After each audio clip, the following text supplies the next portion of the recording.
All right, for this video, this is for day 12 um, of quarantine.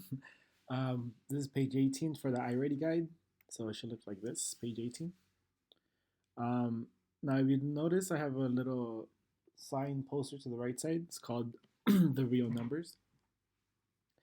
And I realized that some of these pages are really hard to do if you don't have some of the posters I have in the classroom I made for you guys. So I'm going to try having them here from now on. Now, in this problem, they're talking about positive and negative numbers. But there's a big part on question 2 and 3 that mentions rational numbers, integers, whole numbers, and natural numbers. And we haven't really gone over these definitions um, just because we didn't have enough time in our unit. But a lot of these are you've encountered before. It's just that we didn't go over what the name for them were. So just to explain this little picture here, natural numbers are also called counting numbers. And your counting numbers are like when you do 1, 2, 3, 4, 5, 6, 7, 8, 9, 10. In kindergarten and going up. Now after that you have whole numbers. So whole numbers you just add the zero there. That's the definition. Now for integers, integers can be zero. It can be one through all the other numbers, but it can also be negative numbers.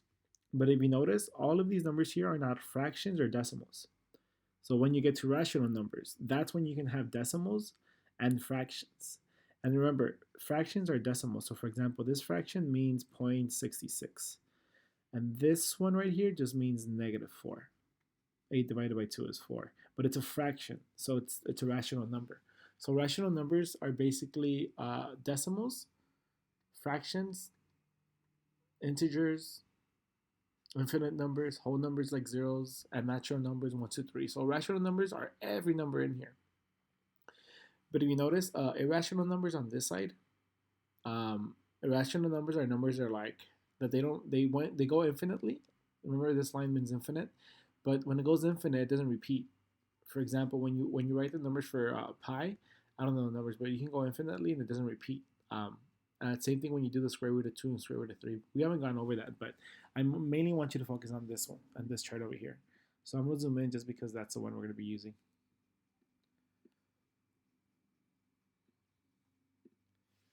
Now, over here it says the points on the number line are opposites. The tick marks represents the intervals. So from right here to right here, they're opposites. So what it's asking you to do is it says label 0 at the correct spot. Now let's say if I had my own number line over here. I don't like this ink. Give me a second.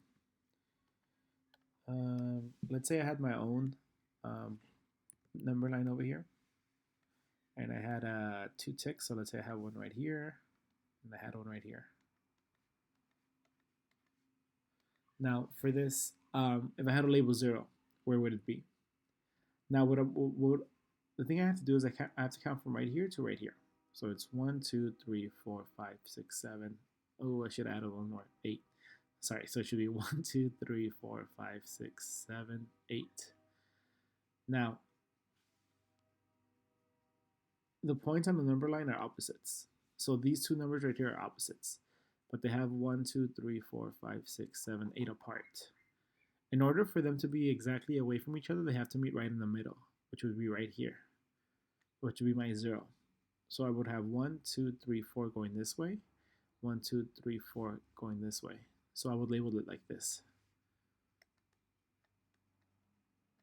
On question, this part it says label the points plotted to the right of 0. So I would have to label this one, but you have to do it right here. It's not 4, just do the same things I did here. It also says label the point plotted to the left of 0. So this is 0. Plotted to the left is over here. And I already plotted it right here. So make sure you do it with yours. It's not going to be 4. So just do it with yours in the number line here. Now, number 2, this is where we start using these definitions. Use the list of numbers to answer the following questions. So we have a 0, which is a whole number. We have a, hey, we should color code these. Why not? Whoa.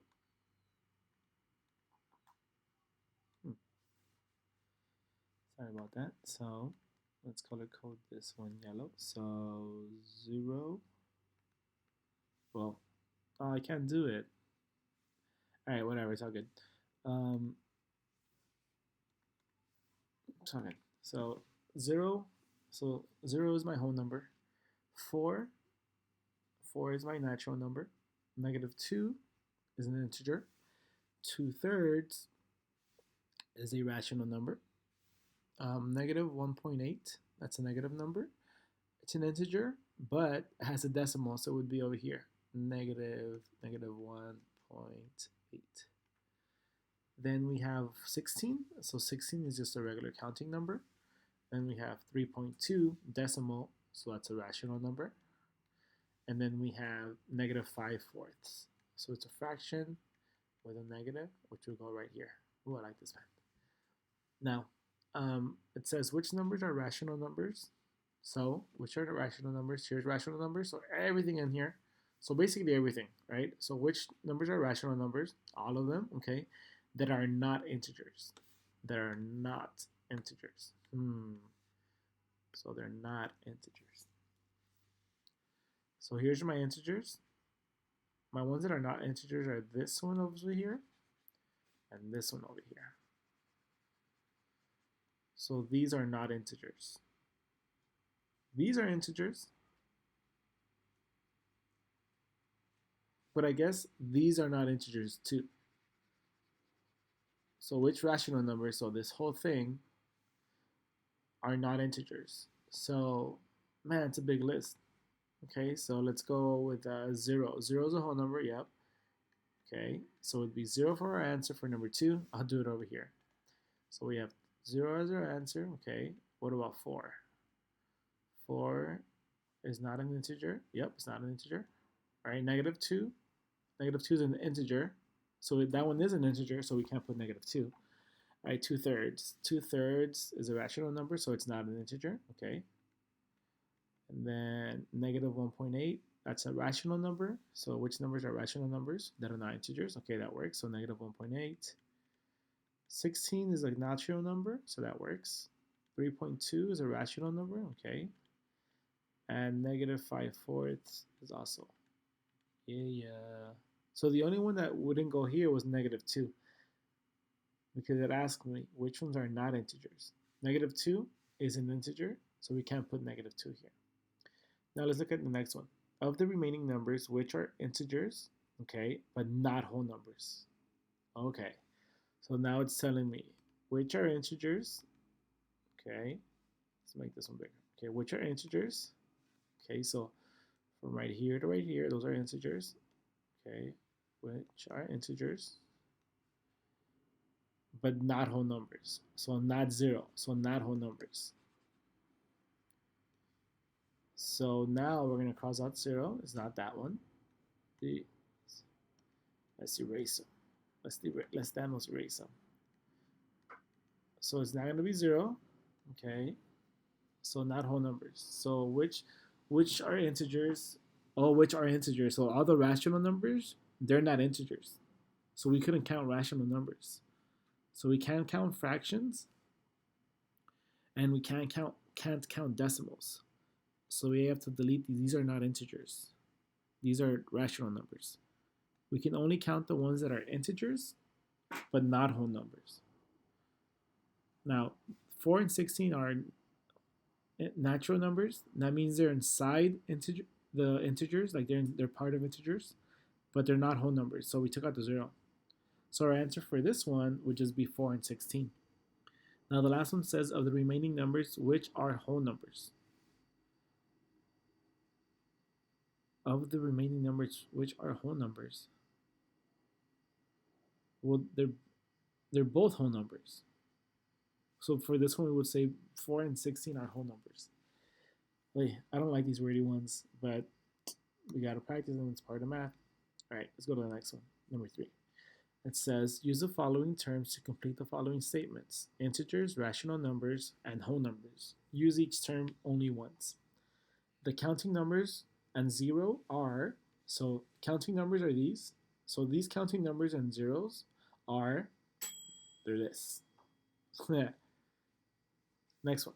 The counting numbers and their opposites along with zero are, so the counting numbers, which are these, and their opposites. So what's the opposite of 2?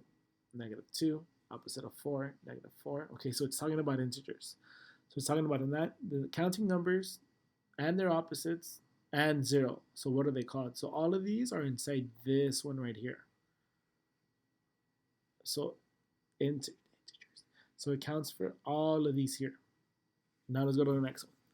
Integers and the decimal equivalents of fractions are. So integers and the decimal equivalents of fractions are. So integers, so all these numbers here, including whole numbers and natural numbers, and decimal equivalents. So decimal are these, and my fractions are also decimal equivalents. So it would be rational numbers.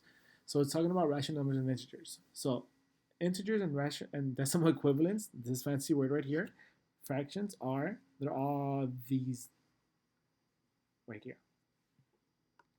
Now that's it for page 18. This part of math was more wordy than numbers, but we have to do those sometimes. I'll see you guys next time. Oh, and on Thursday we're doing a live session at 11 a.m. on Zoom. So check Google Classroom, please.